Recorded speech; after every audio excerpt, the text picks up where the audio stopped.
अस्सलामु अलैकुम वरहमतुल्लाहि वबरकातुहू। नहमदुहु व नुसल्ली अला रसूलिहिल करीम, अम्मा बाद। ব্যবসা প্রতিষ্ঠানে দেখা যায় সকাল সন্ধ্যায় দোকানে চৌকাঠে এবং আশেপাশে পানি ছিটানো হয় এবং আগরবাতিও জ্বালানো হয়। তো এই সমস্ত জিনিস জ্বালিয়ে দিনের কেনাবেচা শুরু করা হয়। এই কাজটি দুটি কারণে করা যেতে পারে। এক হচ্ছে বিশেষ কোনো ধর্মবিশ্বাসের অনুসরণে, আর এটা অনুসরণ করা মুসলমানদের জন্য জায়েজ হবে না।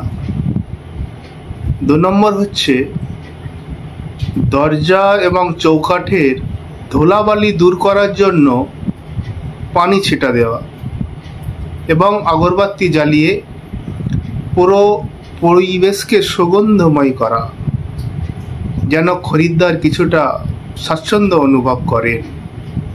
এটা শরীয়তের দৃষ্টিতে মোটেও দোষণীয় নয়।